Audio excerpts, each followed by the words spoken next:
antes de que los imperios trazaran líneas en los mapas y llamaran frontera a la cordillera, hubo quienes comprendieron que el territorio no se dominaba levantando muros, sino entendiendo su respiración. En el sur del mundo, entre bosques densos, ríos indómitos y montañas que no se dejan domesticar, surgió la figura de Elku, un estratega cuya visión nunca fue erigir ciudades visibles, sino diseñar espacios imposibles de conquistar. Elku no fue un constructor de piedra ni un arquitecto en el sentido que impuso Europa siglos después. Fue algo más peligroso para cualquier invasor, un pensador del territorio. En una época donde la permanencia significaba vulnerabilidad, comprendió que la verdadera fortaleza no estaba en concentrar población, sino en dispersarla con inteligencia. Su visión se alejaba radicalmente del modelo imperial de ciudad: plazas centrales, edificios administrativos, murallas. Para Elku, todo aquello era una invitación al asedio. Los relatos orales más antiguos hablan de un hombre que observaba el paisaje como si fuera un cuerpo vivo. Donde otros veían bosques, él veía corredores de escape. Donde los extranjeros veían ríos como obstáculos, Elku los entendía como sistemas defensivos naturales. Su conocimiento no se escribía en planos ni pergaminos. Se transmitía en relatos, decisiones colectivas y acuerdos que redefinían constantemente el lugar de los asentamientos. Las ciudades que Elku imaginó no tenían nombre ni ubicación fija. Eran configuraciones móviles del habitar humano, núcleos temporales que podían desaparecer sin dejar rastro, espacios diseñados para resistir no por la fuerza, sino por la imposibilidad de ser capturados. Esta lógica desconcertó siglos después a cronistas coloniales, incapaces de comprender por qué no encontraban grandes centros urbanos que someter.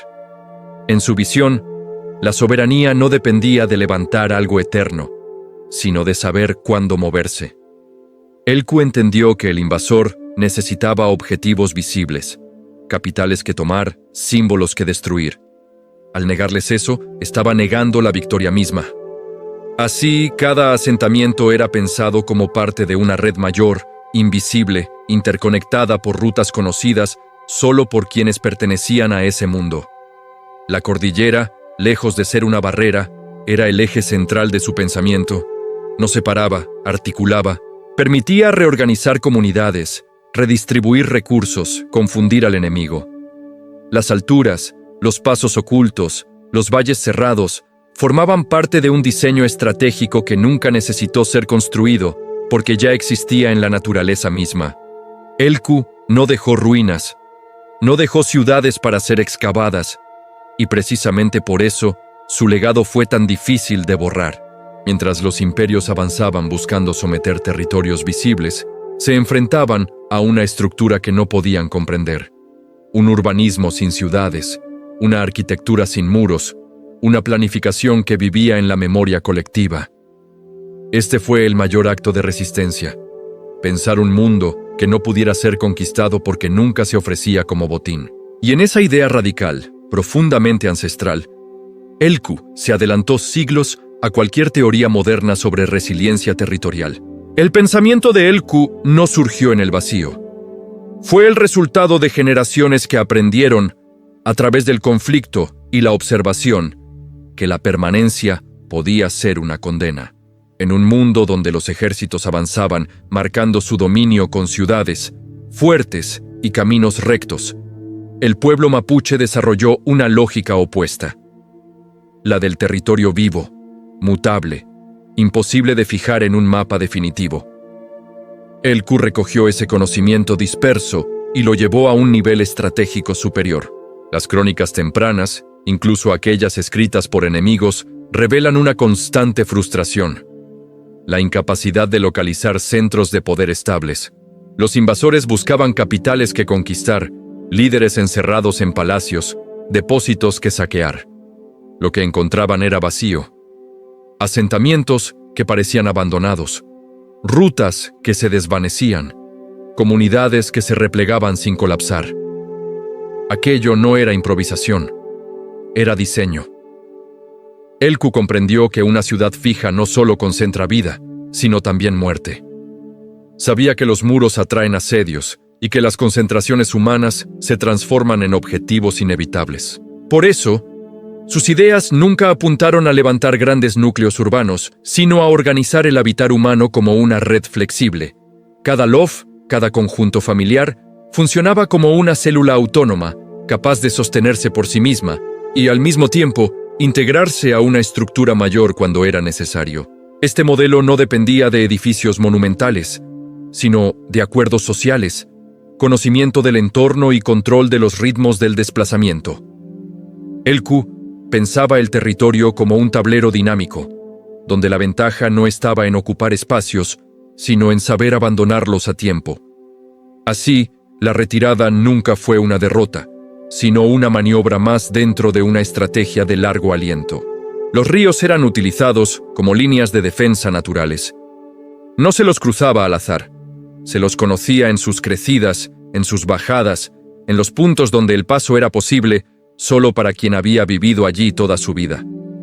Los bosques no eran obstáculos, sino refugios planificados. Los cerros no servían únicamente como miradores, sino como nodos de comunicación visual y simbólica.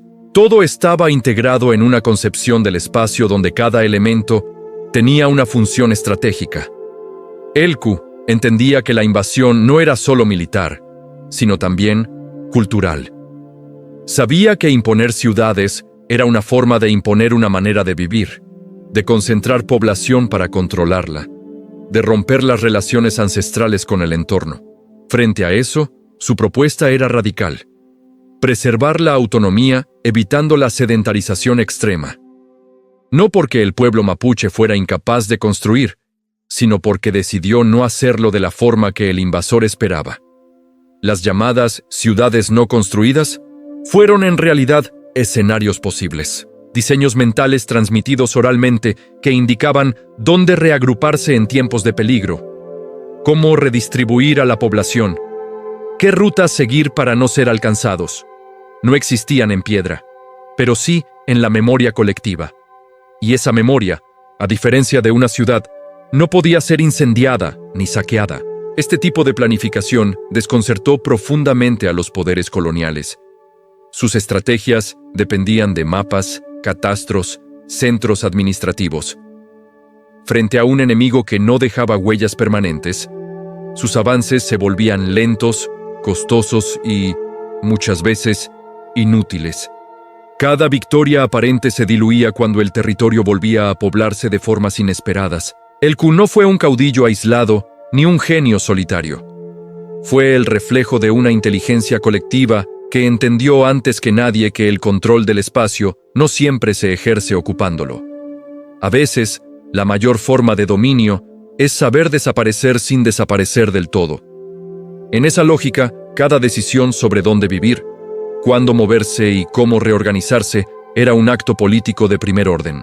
Así, mientras los imperios levantaban ciudades para marcar su presencia, Elku pensaba estructuras invisibles para garantizar la supervivencia. No buscaba imponerse al territorio, sino alinearse con él. Y en esa alianza profunda entre pensamiento humano y geografía, se gestó una de las formas de resistencia más sofisticadas del sur del mundo. El legado de Elku se vuelve aún más nítido cuando se observa cómo estas ideas trascendieron su tiempo y se filtraron en las prácticas cotidianas del pueblo mapuche durante siglos. No se trató de planos guardados ni de tratados escritos, sino de una forma de pensar que se transmitía a través del relato, del ejemplo y de la experiencia directa con el territorio. Cada generación heredaba no una ciudad, sino la capacidad de reorganizarla mentalmente cuando las circunstancias lo exigían. Esta arquitectura del pensamiento se apoyaba en una comprensión profunda del tiempo. Elku concebía el conflicto no como un evento puntual, sino como una presión constante que avanzaba y retrocedía. Frente a eso, las respuestas no podían ser rígidas. Las ciudades imperiales eran hijas de la urgencia por fijar poder. Las ideas de Elku, en cambio, estaban pensadas para durar generaciones. Resistir no era ganar una batalla, sino mantenerse existiendo. Los espacios de reunión, por ejemplo, nunca fueron pensados como centros permanentes. Eran lugares que podían activarse y desactivarse. En tiempos de calma, funcionaban como puntos de intercambio, ceremonias y decisiones colectivas. En tiempos de amenaza, se vaciaban sin dejar rastros significativos. Lo esencial no estaba en el lugar, sino en el acuerdo social que permitía recrearlo en otro punto del territorio cuando fuera necesario. Esta lógica chocaba frontalmente con la mentalidad europea, obsesionada con la permanencia material. Para los invasores, lo que no se veía no existía. Para Elku, lo que no se veía era precisamente lo que garantizaba la continuidad. La invisibilidad se transformó en una herramienta política. No esconderse por miedo, sino diluirse estratégicamente para evitar el golpe directo. Incluso la distribución de los recursos seguía este principio. No había grandes almacenes centralizados que pudieran ser saqueados. Los bienes se dispersaban, se compartían y se redistribuían según las necesidades. Esta descentralización hacía imposible el colapso total. Aunque una zona fuera arrasada, el conjunto podía seguir funcionando. El sistema estaba diseñado para absorber pérdidas sin desaparecer. Elku también comprendió algo que muchos estrategas coloniales ignoraron. La guerra no se libra solo con armas, sino con desgaste psicológico.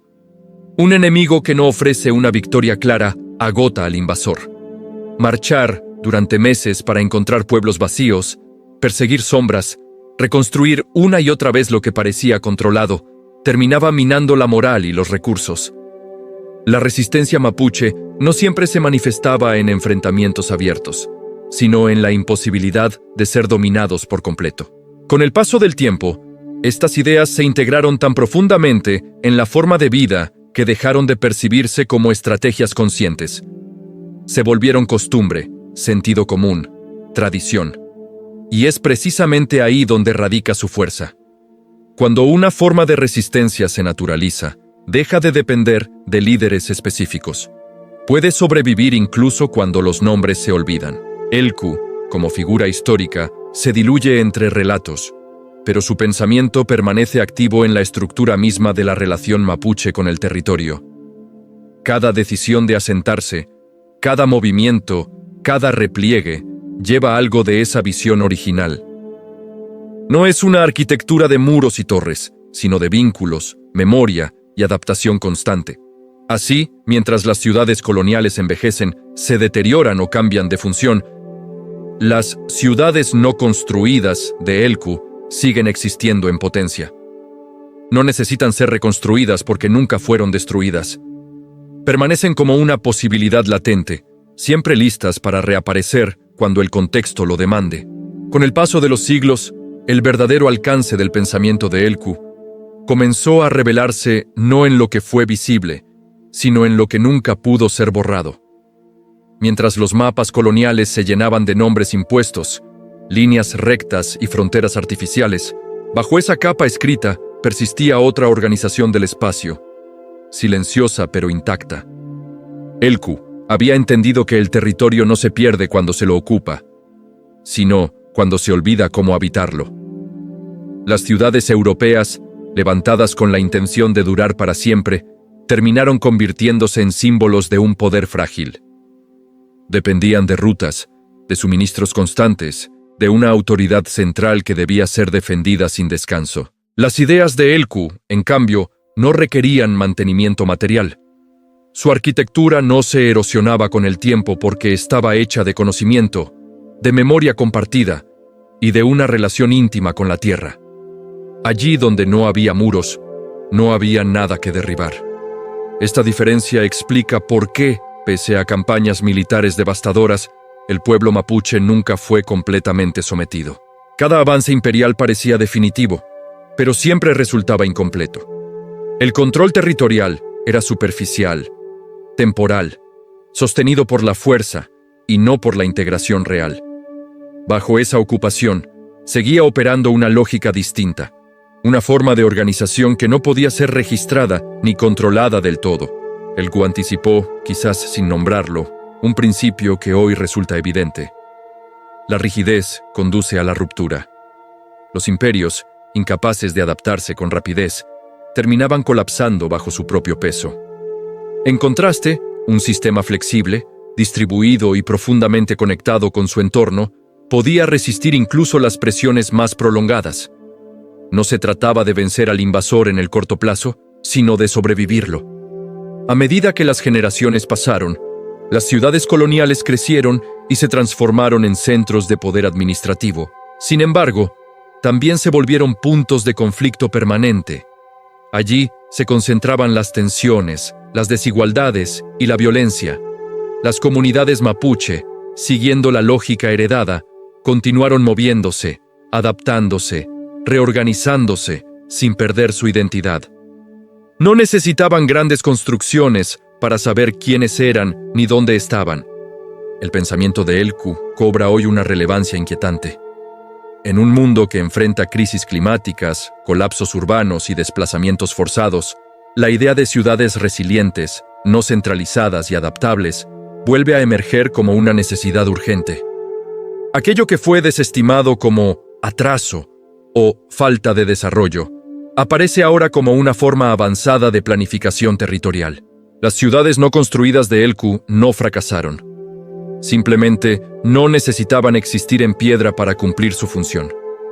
Fueron refugios conceptuales, estructuras invisibles que permitieron a un pueblo resistir sin perder su esencia. En lugar de imponerse al paisaje, se integraron a él. En lugar de desafiar a la naturaleza, la escucharon. Quizás por eso su legado incomoda, porque demuestra que hubo alternativas reales al modelo impuesto, que la historia no fue inevitable, que existieron formas de organización capaces de enfrentar a los imperios sin copiar sus métodos. Elkú no dejó ruinas que visitar, pero dejó algo mucho más difícil de destruir: una manera de pensar el poder, el espacio y la supervivencia.